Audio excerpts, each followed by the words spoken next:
Well, my name's Geoff Lawton. This is where we're initiating a project to set up and establish the Permaculture Institute of Costa Rica.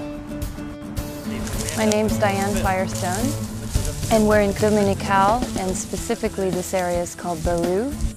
When I first got here, these open vistas were so attractive, but I didn't realize it's because they'd cut all the forests down to run cattle.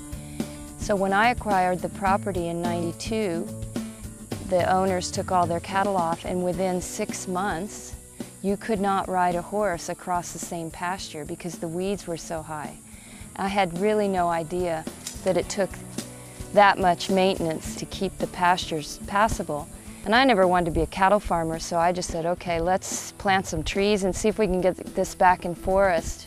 I just started talking to some friends, and they said, well, have you ever heard of permaculture? And permaculture. Well, I sort of grew up with it. Dad always talking about permaculture, and I did my first course when I was 13, so I sort of grew up with it, you know. As soon as you take a permaculture course, everything makes sense. Before that, you know, you sort of go, oh yeah, you know. You take a permaculture course, you go, oh, now I know what he's talking about, you know. The situation here is it's basically wet, dry tropics. They get about 4 months traditionally of dry season, and then a very heavy wet season, up to 5 meters of rain and sometimes up to 7. It's a very rich, diverse ecosystem, but this is volcanic country, and most of our slopes here are 64 degrees, and deforested and heavily grazed, they slip after a while.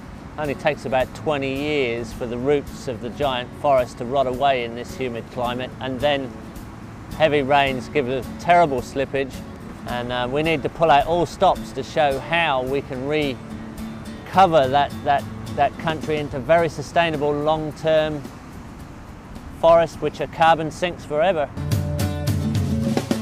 To recharge the groundwaters, we need to install earthworks. Now today we have machines that do this very, very well, and they can be very destructive machines or very artistic, beneficial machines to landscape and environment.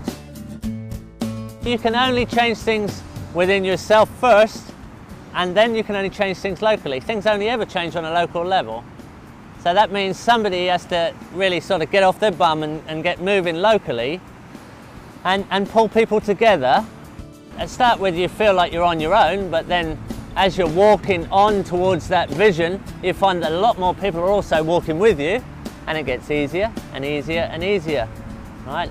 So we don't have to go and knock on doors until our knuckles are bleeding. We just have to work with the people that are coming in our direction, and it's global. There's a global change. So those are the people we work with, and if we can keep up with them, we're lucky.